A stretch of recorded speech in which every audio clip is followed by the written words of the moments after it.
Yes, good evening. चलिए आज के क्लास हम लोग जो है शुरू करते हैं अभी। तो सभी लोग बन जाइए जल्दी से लाइव। ओके, तो देखिए इससे प्रीवियस वाला क्लास में हम लोग क्या पढ़े थे, हम लोग जो है सुप्रीम कोर्ट के बारे में हम लोग अच्छी तरह से जान चुके थे। सुप्रीम कोर्ट कौन सा आर्टिकल में है, तो ये जो हम लोग का आर्टिकल 124 में है। ठीक है, ये सब देख लिए थे। हम लोग जो है सीएजी के बारे में भी पढ़ चुके थे, जिसका आर्टिकल 148 से लेकर के कहाँ तक था, 151 तक था। बात क्लियर। अब मेरा बात ध्यान से सुनिएगा। जो भाग 5 था, ठीक है, जो किससे संबंधित है, जो संघ से संबंधित है, यानी कि केंद्र पर वो संबंधित है। ठीक है, और जो भाग 6 है ये कहाँ का है, ये जो है राज्य पर ये संबंधित है। इसका आर्टिकल कहाँ से कहाँ तक होगा, तो हम लोग जो अभी आर्टिकल्स पढ़ने वाले हैं ये हम लोग का जो है 152 से लेकर 237 तक हम लोग को पढ़ना है। बात क्लियर। यानी कि भाग 5 और भाग 6 को अगर मिला लेंगे तो क्या होता है कि टोटल जो है हम लोग का कितना हो जाएगा। आप लोग देख सकते होंगे कि 150 से भी अधिक इसमें आर्टिकल्स हैं, ये 2 पार्ट में ही। ओके, और पार्ट 6 तक ही आप लोग का जो है 80% जो क्वेश्चंस आने का जो संभावना है ये भाग 6 तक ही है। उसके बाद क्या होगा, उसके बाद 20% हम लोग जल्दी से उसको कवर कर लेंगे, क्योंकि वो इतना ज़्यादा इंपॉर्टेंस नहीं है। जो जो इंपॉर्टेंट है इसके बाद हम लोग पढ़ेंगे। लेकिन अभी क्या करेंगे, अभी जो हम लोग पार्ट 6 तक हम क्या करेंगे, बहुत अच्छा तरह से डिटेल्स में हम लोग पढ़ने की कोशिश करेंगे। यहाँ तक बात सबको क्लियर हो चुका है। और एक बात है, अगर आप लोग को जो है भाग 5 जो कि संघ के बारे में बात किया गया था, अगर वो समझ में नहीं आया है तो भाग 6 को समझने में थोड़ा सा दिक्कत होगा। क्यों? क्योंकि भाग 5 में जो जो चीज़ है भाग 6 में वही सेम चीज़ है, सेम चीज़।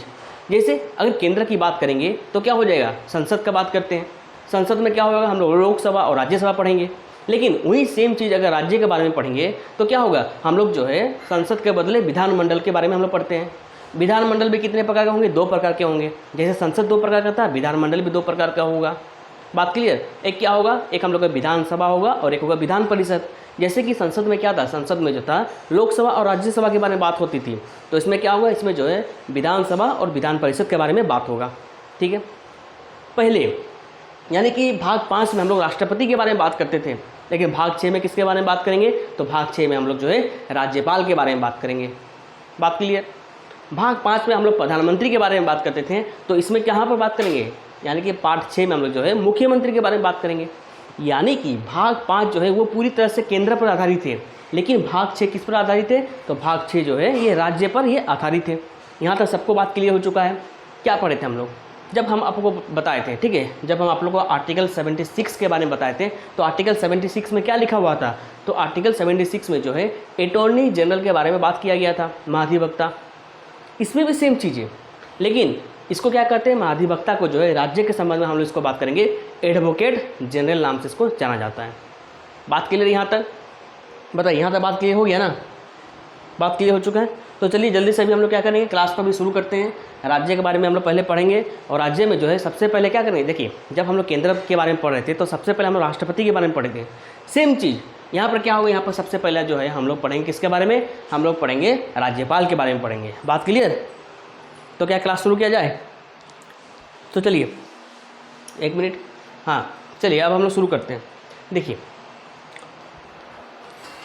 भाग 6 हम लोग पढ़ रहे हैं। भाग 6 किससे संबंधित है, तो भाग 6 जो है स्टेट्स के बारे में संबंधित है, यानी कि राज्यों के बारे में संबंधित है। बात क्लियर।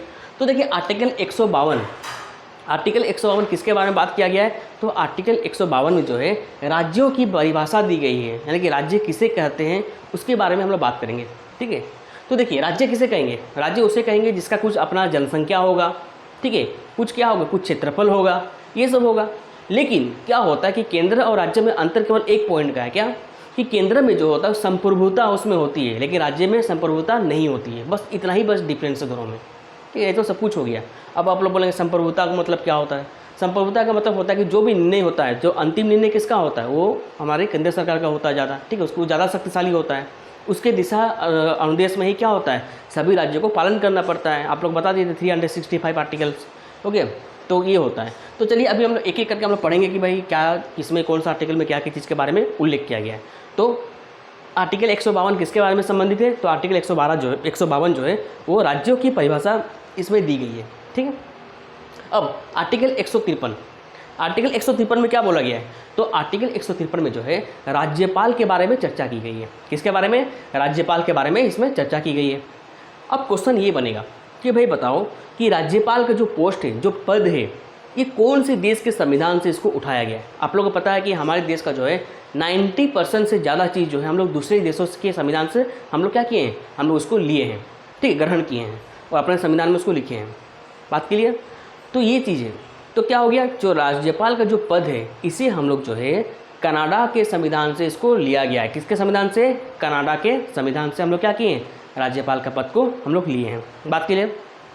अब देखिए क्या होता है, आर्टिकल 153 के तहत क्या बोला जाता है कि प्रत्येक राज्यों में, जितना भी राज्य है, अभी कितना राज्य है, 28 स्टेट्स है, तो इसमें बोला गया है कि हर एक राज्य में क्या होगा, हर एक राज्य में जो है राज्यपाल का होना कंपलसरी है, यानी कि राज्यपाल का एक पोस्ट हर एक स्टेट में होना चाहिए। लेकिन क्या होता है कि कभी कभी जो है क्या होता है कि एक ही राज्यपाल दो दो स्टेट्स का राज्यपाल बन जाता है। जैसे मान लेते हैं कि कोई एक ही राज्यपाल होगा और वो जो है क्या करेगा, वो संभालेगा झारखंड और बिहार दोनों को संभाल लेगा, ऐसे भी हो सकता है। ठीक है, इसके बारे में उल्लेख है आर्टिकल 153 में, ये सब चीज़ लिखा गया है। क्या लिखा गया है, बोला गया है कि राज्यपाल जो है वो हर एक स्टेट में इसका होना जरूरी है। लेकिन क्या हो सकता है कि अगर किसी कारणवश अगर क्या होता है कि कोई एक राज्यपाल जो है वो 2 स्टेट का राज्यपाल वो बन सकता है। ठीक है,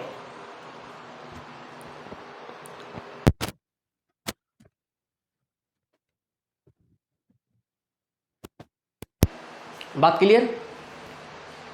अब चलिए, अब देखिए, कोई भी पोस्ट हो, कोई भी पद हो, उसको तो वेतन देना जरूरी है। राज्यपाल है भाई, तो उसको भी तो वेतन दिया जाएगा ना, वेतन तो उसको भी दिया जाएगा। लेकिन क्या बोला जाता है कि अगर कोई राज्यपाल है और वो राज्यपाल अगर क्या होता है, अगर वो जो है 2 स्टेट्स को संभाल रहा है, जैसे कोई भी एक राज्यपाल हो गया, वो बिहार को भी देख रहा है और झारखंड को भी देख रहा है, तो क्या उसको जो पेमेंट है क्या 2 राज्यों के लिए मिलेगा? और एक बात जान लीजिए, जो राज्यपाल होते हैं उनको जो पेमेंट मिलता है, उनको जो वेतन होता है, वो राज्य सरकार उसको देता है। ठीक है, राज्य सरकार उसको देगा। तो इसमें एक क्वेश्चन ये आता है कि जो राज्यपाल अगर 2 स्टेट्स का अगर वो राज्यपाल बनकर बैठा हुआ है, तो क्या 2 जो स्टेट है, क्या दोनों इसको मिलकर पैसा देगा या फिर दोनों अलग अलग पैसा देंगे? ठीक है, अगर मान लेते हैं कि राज्यपाल का पेमेंट अगर 2 लाख है, ठीक है, राज्यपाल का पेमेंट अगर मान लेते हैं 2 लाख है, तो क्या झारखंड भी 2 लाख रुपये देगा और बिहार भी 2 लाख देगा? तब तो उसके पास बहुत पैसा हो जाएगा, तब तो वो एक ही महीना में 4 लाख रुपये कमाएगा। तो ऐसा बात नहीं है। तो इसमें देखिए ये बोला गया है कि अगर कोई राज्यपाल जो है अगर वो 2 राज्यों को संभाल रहा है, तो क्या होगा, तब जो है जो 2 राज्य में वो संभाल रहा है, तो वो 2 राज्य का सरकार क्या करेगा, मिल करके दोनों 50-50 मिला लेगा, या फिर कोई कम देगा कोई ज़्यादा देगा। इस प्रकार से क्या होगा, वो दोनों मिल करके राज्यपाल को क्या करेंगे, पेमेंट देंगे। बात क्लियर। तो इसमें देखिए लिखा गया है कि प्रत्येक राज्य में एक राज्यपाल होगा, किंतु 2 राज्य का एक राज्यपाल हो सकता है। इस स्थिति में उसका वेतन उतना ही रहेगा, यानी कि जितना रुपये उसको मिलता है उतना ही मिलेगा। लेकिन क्या होता है, 2 राज्य साझा करके उनको वेतन देंगे। ठीक है, यानी कि दोनों स्टेट्स जो है क्या करेंगे, दोनों मिल बांट के क्या करेंगे, राज्यपाल को अपना पैसा दे देंगे। ठीक है, अब चलते हैं आर्टिकल 154 की ओर। आर्टिकल 154 में क्या बोला गया है, तो आर्टिकल 154 में बोला गया है कि जो राज्यपाल होते हैं क्या होते हैं, ये जो है कार्यपालिका का औपचारिक प्रधान होते हैं। जिस प्रकार से राष्ट्रपति क्या थे, राष्ट्रपति जो है केंद्र सरकार की ओर से क्या था, यानी कि जो केंद्र का औपचारिक प्रधान था, उसी प्रकार से क्या होगा, राज्यपाल क्या होगा, राज्यपाल भी कार्यपालिका का प्रधान होता है। लेकिन ये बस जो है औपचारिक प्रधान होता है। वास्तविक प्रधान कौन होंगे, तो वास्तविक प्रधान जो है ये चीफ मिनिस्टर होते हैं, मुख्यमंत्री होते हैं। सेम चीज़ है, पार्ट 5 अगर समझ में आया है तो पार्ट 6 आराम से तुरंत याद हो जाएगा, तुरंत ही समझ में आ जाएगा। ठीक है, तो ये क्या हो गया, अनुच्छेद 154 में बोला गया है। क्या बोला गया है, राज्यपाल कार्यपालिका का प्रधान होता है, किंतु वो केवल औपचारिक प्रधान होता है। आप लोग पता है औपचारिक प्रधान मतलब क्या होता है, यानी कि पावर, जो मेन पावर है वो किसके पास होता है, वो जो है मुख्यमंत्री के पास होता है। बात क्लियर। अब देखिए अनुच्छेद 155, अनुच्छेद 155 में क्या बोला गया है, इसमें जो है राज्यपाल की नियुक्ति के बारे में बात की गई है। कोई एक स्टेट में राज्यपाल उसमें जाएगा, तो राज्यपाल की नियुक्ति कैसे होगा, किस राज्यपाल को जो है हम लोग कौन सा स्टेट देंगे, प्रोवाइड करेंगे, इसके बारे में इसमें चर्चा की गई है। यानी कि इसमें राज्यपाल की नियुक्ति के बारे में बात किया गया है। और नियुक्ति कैसे होगा, तो ये चीज़ हम आपको पहले ही बोल चुके थे। नियुक्ति जो होता है, राज्यपाल का जो नियुक्ति होता है ना, वो होता है प्राइम मिनिस्टर के सलाह पर राष्ट्रपति करते हैं। कौन करते हैं, राष्ट्रपति करते हैं। क्यों, क्योंकि राष्ट्रपति को पता है राष्ट्रपति जो होते हैं ये औपचारिक प्रधान होते हैं, सब कुछ किसको करना पड़ता है, प्रधानमंत्री को करना पड़ता है। ठीक है, तो क्या होगा, तो इसमें राज्यपाल की नियुक्ति के बारे में बात की गई है। इनकी नियुक्ति प्रधानमंत्री की सलाह पर राष्ट्रपति करते हैं। यानी कि प्रधानमंत्री बोलेगा कि नहीं, आप इस राज्यपाल को कहाँ भेजो, मणिपुर का राज्यपाल बना दो, इस बंदे को आप जो है मणिपुर का बना दो, इसको जो है आप लोग कहाँ करोगे, त्रिपुरा में भेज दो, इस आदमी को आप बनाओ उत्तर प्रदेश का राज्यपाल बना दो, तो ये कौन सलाह देगा? ये जो है प्रधानमंत्री सलाह देंगे राष्ट्रपति को, और राष्ट्रपति क्या करेंगे? उसी प्रकार से राज्यपाल की नियुक्ति करेंगे। बात क्लियर? अब देखिए अनुच्छेद 156, आर्टिकल 156 में क्या बोला गया है? तो आर्टिकल 156 में जो है राज्यपाल का कार्यकाल के बारे में बात किया गया है। कार्यकाल मतलब यानी कि वो जो है अपने पद में कितने दिन तक रह सकते हैं, कितने साल तक वो बने रह सकते हैं, उसे कहेंगे कार्यकाल। तो देखिए जो भी राज्यपाल होता है ना, जितने भी राज्यपाल होते हैं उनका कार्यकाल जो है फिक्स नहीं होता है, ठीक है, फिक्स नहीं होता। ऐसा नहीं कि 5 साल रहेंगे, 6 साल रहेंगे, जैसे लोकसभा में क्या होता है 5 साल होते हैं, राज्यसभा में 6 साल तक बने रहते हैं, ऐसे नहीं है। जो भी राज्यपाल होंगे ये क्या हो सकता है, ये जो है राष्ट्रपति के इच्छा अनुसार ये रह सकते हैं। अगर राष्ट्रपति को लगा कि नहीं इसका टेन्योर हम ख़त्म कर देंगे तो क्या हो जाएगा, उसको ख़त्म कर सकता है। अगर राष्ट्रपति चाहा कि नहीं इसको बनाए रखो, ठीक है, इसका कार्यकाल और आगे बढ़ाते रहो, तो वो बढ़ा सकता है। यानी कि राज्यपाल का जो भी कार्यकाल होगा वो क्या होगा, ये जो है राष्ट्रपति की, यानी कि जो भी हमारे राष्ट्रपति होंगे उनकी इच्छा अनुसार ही ये बन सकता है, ठीक है, अपने पद पर ये बन सकता है। बात करिए तो ये था क्या, ये था राज्यपाल के कार्यकाल के बारे में इसमें बात किया गया है। कौन सा आर्टिकल में? आर्टिकल 156 में ये सब बातें की गई है। इसका PDF आप लोग को अभी हम आप लोग को भेज चुके हैं, ठीक है, तो दोपहर को भेज दिए, तो उसको देख लीजिएगा, एक बार पढ़ लीजिएगा, और जो करेक्शन होगा हम नेक्स्ट क्लास में क्या करेंगे उसको करेक्शन हम करके आपको दे देंगे, ठीक है, जो भी कुछ गलत हुआ होगा। अब चलिए नेक्स्ट देखते हैं हम लोग आर्टिकल 157, ठीक है, आर्टिकल 157। तो आर्टिकल 157 में क्या बोला गया है? तो आर्टिकल 157 में जो है राज्यपाल की योग्यताओं के बारे में बात की गई है। और आप लोग को पता है कि जितने भी योग्यताएं होती हैं वो घिसा पिटा सब कुछ, वो 3 ही जो योग्यता है वो सभी होता है, ठीक है। भारत का नागरिक होना चाहिए, पर कोई भी लाभ के पद पर ना होना चाहिए, ठीक है, दिवालिया या फिर आपका क्या नहीं होना चाहिए, पागल नहीं होना चाहिए, ओके। और राज्यपाल की योग्यता में एक चीज़ क्या है कि कम से कम जो है 35 साल इसका आयु होना चाहिए, तभी वो क्या हो सकता है, कोई भी स्टेट का वो राज्यपाल बन सकता है। तो ये क्या था, आर्टिकल 157 जो है राज्यपाल की योग्यताओं के बारे में बात की गई है, ठीक है। अब देखिए अनुच्छेद 158। अब देखिए इसको पढ़ाने से पहले हम आपको बता देंगे राज्यपाल का, ध्यान से सुनेगा, राष्ट्रपति का जो भी शक्तियाँ होती है सेम शक्ति किसका होता है, सेम शक्ति जो होता है ये राज्यपाल का भी होता है। यानी कि राष्ट्रपति का विशेषाधिकार शक्ति होती थी, ठीक है, और क्या था, क्षमादान शक्तियाँ होती थी। तो सेम चीज़ जो हम राष्ट्रपति में पढ़ाए हुए हैं, हर एक चीज़ जो है वो कहाँ पर अप्लाई करेगा, तो हर एक चीज़ जो है ये राज्यपाल के लिए भी अप्लाई करेगा। लेकिन क्षमादान का शक्ति हम आपको बाद में पढ़ाएंगे, ठीक है। क्षमादान में क्या था, आर्टिकल 72 में किसका बात हो रहा था, तो आर्टिकल 72 जो है इसमें हम लोग राष्ट्रपति का क्षमादान शक्तियों के बारे में हम लोग बात किए थे। तो उसी प्रकार से राज्यपाल का भी क्षमादान शक्तियाँ होती है, ठीक है। 161 में हम लोग पढ़ेंगे 161 में कि भाई राज्यपाल का शक्तियाँ क्या क्या होती है, उसका जो है जो क्षमादान शक्तियाँ होती है वो किस प्रकार से होती है वो हम लोग बाद में पढ़ेंगे, ओके। तो अभी बने रहिए। तो देखिए आर्टिकल 158 में क्या है, तो आर्टिकल 158 में जो है राज्यपाल के लिए कुछ शर्तें दी गई है, ठीक है, कुछ शर्तें उसमें है।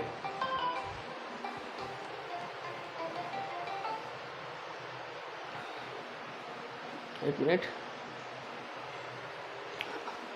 देखिएगा,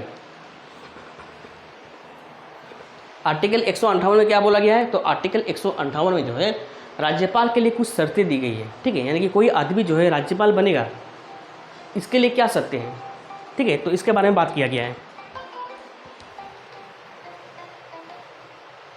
अब चलिए हम लोग आगे देखते हैं। तो देखिए क्या कौन कौन सा भाई शर्तें दिया गया है, इसको एक बार देख लेते हैं। कौन कौन सा है कि वो सांसद या फिर विधायक दल में किसी का भी सदस्य नहीं होना चाहिए। बात के लिए क्या बोला गया है कि कोई भी राज्यपाल अगर क्या हो रहा है, कोई भी स्टेट का अगर वो राज्यपाल बनने जा रहा है तो क्या होगा, तब जो है वो कोई भी सांसद का या फिर कोई विधायक का वो उम्मीदवार नहीं होना चाहिए या फिर कोई भी उसका सदस्य नहीं होना चाहिए। यानी कि कोई भी राज्यपाल अगर बनने जा रहा है तो वो ना तो MP होगा ना ही किसी भी राज्य का MLA होगा, ये चीज़ नहीं होना चाहिए, ठीक है। दूसरा क्या है, दूसरा ये है कि अगर मान लेते कि हमको कोई जो है राज्यपाल बनाने के लिए सोच रहा है, ठीक है, प्रधानमंत्री हमको क्या कर रहा है, राष्ट्रपति की सलाह पर हमको राज्यपाल घोषित करने वाला है, तो वो क्या देखेगा, तो वो पहले देखेगा कि हम जो है कोई भी राज्य का या फिर कोई भी संसद का मतलब सदस्य नहीं होना चाहिए या फिर कोई भी स्टेट का हम MLA जैसे नहीं होना चाहिए। अगर ये सब नहीं है तो हम क्या हो सकते हैं, हम जो है आपका राज्यपाल बनने के लायक हैं, पहली बात। दूसरी बात क्या होना चाहिए, दूसरी बात ये देखा जाता है कि जो आदमी को, ठीक है, जो भी आदमी को हम राज्यपाल बना रहे हैं, राज्यपाल बनाने से तो नहीं होगा, राज्यपाल बनाने के बाद जो है उसको कोई ना कोई स्टेट में भेजना पड़ेगा ताकि वो उस स्टेट को देख पाए, ठीक है, उसको संभाल पाए, वही ना काम होता है। तो क्या होगा, इसमें ये बोला गया है कि अगर कोई भी आदमी को, ठीक है, अगर राज्यपाल बना रहा है तो इसमें ये कंडीशन होगा कि वो आदमी जो है उस स्टेट का निवासी नहीं होना है जिस स्टेट में उसको भेजा जा रहा है राज्यपाल बनने के लिए। ठीक है, यानी कि अगर हम राज्यपाल बनना चाहते हैं तो हमको क्या करेगा, हमको देखेगा कि क्या हम झारखंड के निवासी हैं। तो अगर हम झारखंड के निवासी हैं तो हमको नहीं बनाएगा। ठीक है, यानी कि हमको जो है झारखंड का राज्यपाल नहीं बनाएगा, कोई अलग राज्य का राज्यपाल बना सकता है, लेकिन उस स्टेट का राज्यपाल नहीं बनाएगा जिसके आप निवासी हो। ठीक है, तो इसमें वही चीज़ लिखा गया है कि वो उस राज्य का निवासी नहीं रहना चाहिए जिस राज्य का राज्यपाल बनने जा रहा है। ठीक है, तो ये उसका क्या है, ये उसका जो है कुछ शर्तें दिया गया है, किसका, राज्यपाल का कुछ शर्तें दिया गया है। ठीक है, अब चलिए हम लोग आगे देखते हैं आर्टिकल 159। तो देखिएगा आर्टिकल 159 में क्या बोला गया है, तो आर्टिकल 159 में बोला गया है राज्यपाल का शपथ के बारे में बात की गई है। ठीक है, राज्यपाल का शपथ, देखिए शपथ ग्रहण करेंगे, अपना पद को वो चुन ले रहे हैं तो उसको शपथ तो लेना पड़ेगा। तो आपको पूछेगा कि भाई बताओ कि राज्यपाल को जो है शपथ कौन दिलाता है। ऑप्शन दे देगा, 4 ऑप्शन दे देगा, उसमें से किसी का आपको चुनना है।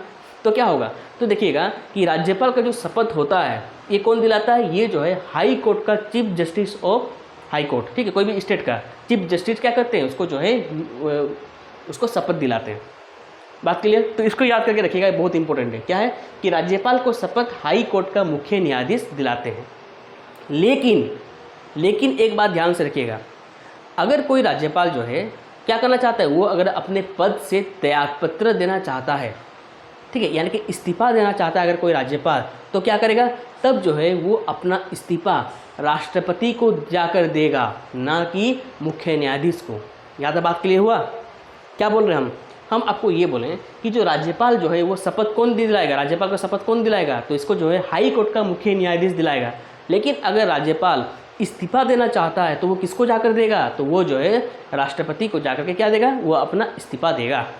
ठीक है, अब चलते हैं आर्टिकल 160। आर्टिकल 160 में क्या लिखा गया है, तो आर्टिकल 160 में ये चीज़ लिखा गया है कि ऐसे आकस्मिक स्थिति जिसके बारे में संविधान में उल्लेख नहीं किया गया है, ठीक है, और अगर वो चीज़ हो जाए तो हम लोग क्या करेंगे, हम लोग जो है राज्यपाल को क्या कर सकते हैं, राज्यपाल को हम लोग राष्ट्रपति कह सकते हैं। ठीक है, उस स्थिति में हम लोग क्या कर सकते हैं, हम लोग जो है राज्यपाल को राष्ट्रपति कह सकते हैं। ये सब चीज़ लिखा गया है आर्टिकल 160 के तहत। बात क्लियर। अब चलते हैं आर्टिकल 161। देखिए आर्टिकल 72 में क्या था, तो आर्टिकल 72 में जो था ये राष्ट्रपति की क्षमादान शक्तियों के बारे में बात किया गया था। ठीक है, आपको बताए भी थे कि 5 प्रकार की शक्तियाँ होती थी, लघुकरण, क्षमा, ये सब बताए थे कि नहीं बताए थे, था ना 5 प्रकार का। तो उसी प्रकार से सेम टू सेम आपका किसका है, राज्यपाल का भी है। तो क्या हम इसको दोबारा बताएंगे, क्या नहीं बताएंगे, क्योंकि वो सब चीज़ हम आपको संघ के बारे में बता दिए थे, पार्ट 5 में हम बता दिए थे। तो देखिए आर्टिकल 161 में क्या बोला गया है, तो देखिएगा आर्टिकल 161 में बोला गया है कि राज्यपाल की क्षमादान शक्तियाँ, लेकिन इसमें 2 कंडीशन है। एक कंडीशन है क्या, कि जितने भी मतलब आपको हम बताए थे कि 5 प्रकार के जो शक्तियाँ होती थी, जो उसको मतलब क्या है, वो जो राष्ट्रपति को भी प्राप्त है, राज्यपाल को भी प्राप्त है। लेकिन राज्यपाल जो है फांसी की सज़ा को माफ़ नहीं कर सकता है। यहाँ तक बात क्लियर हुआ।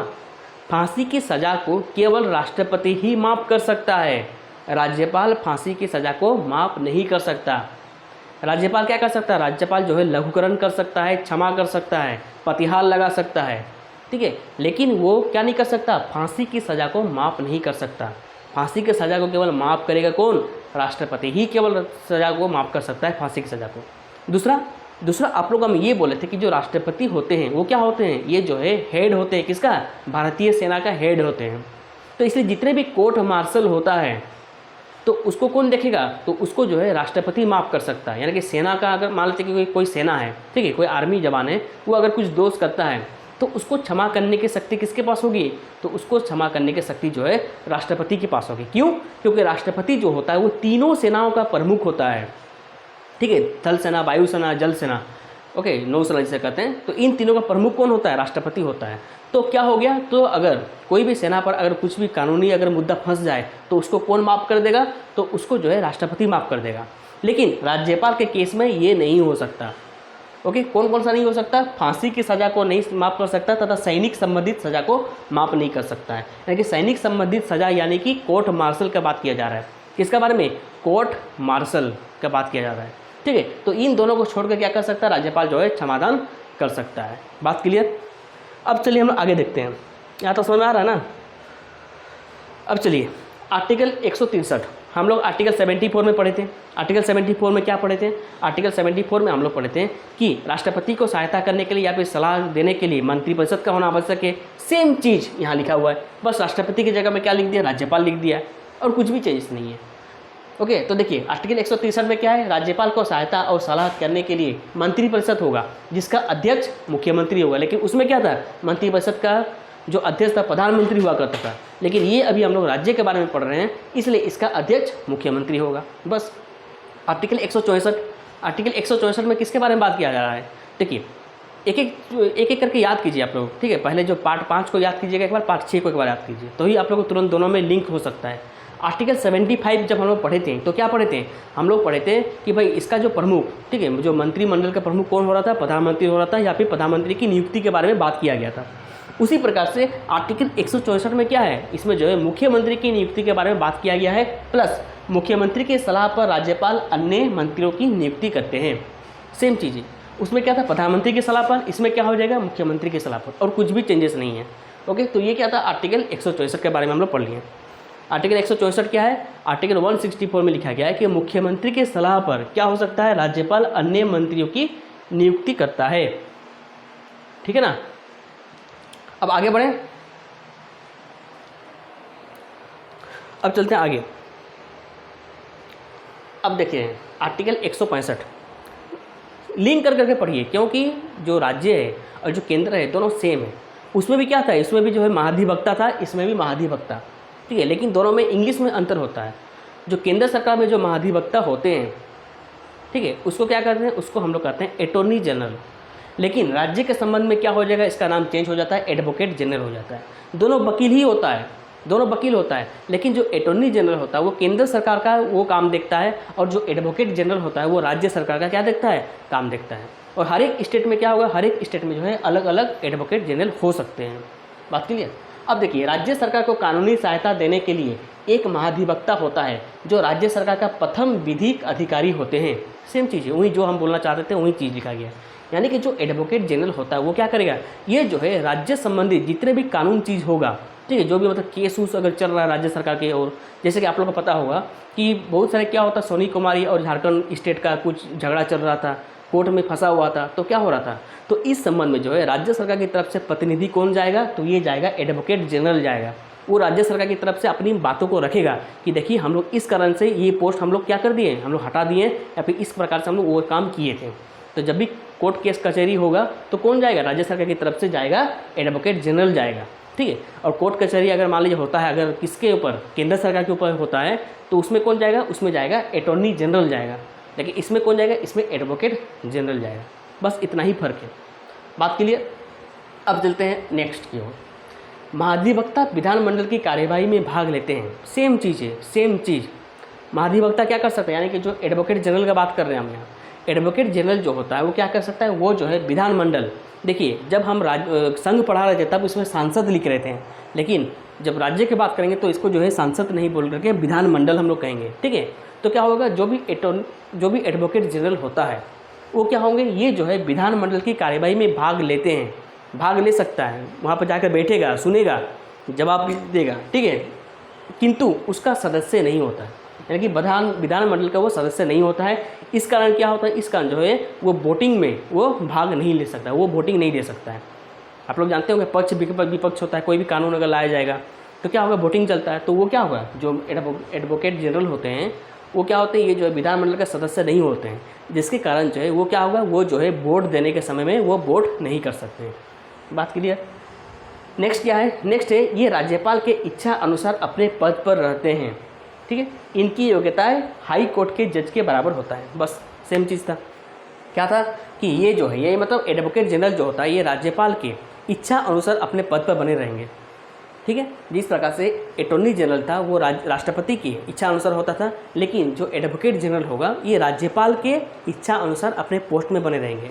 बात के लिए जब हम आप लोग को अटॉर्नी जनरल पढ़ाए थे तब हम आपको ये बोले थे कि इनका जो क्षमता होता है, ठीक है, ये क्या था? ये जो है सुप्रीम कोर्ट के जज के बराबर होता था योग्यताएं।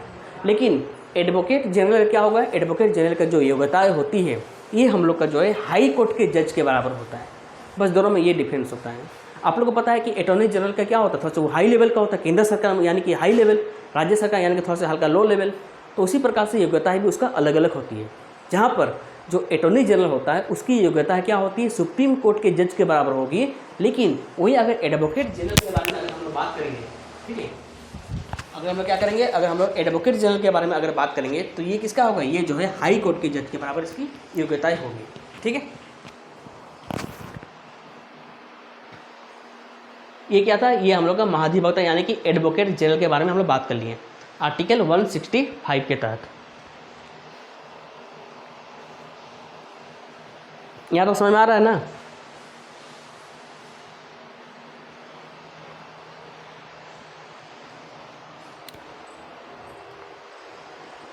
कल क्या पढ़ेंगे, कल जो है ना हम लोग हाई कोर्ट के बारे में थोड़ा सा देख लेंगे। ठीक है, कल हम लोग हाई कोर्ट देख लेंगे और पार्ट जो 6 है ये भी कंप्लीट हो जाएगा। कल हम लोग आर्टिकल 237 तक हम लोग पूरा कंप्लीट कर लेंगे जो भी होगा। ठीक है, चलिए अब आप लोग आगे देखते हैं। अब देखिए आर्टिकल 168 के बारे में क्या बात किया गया है।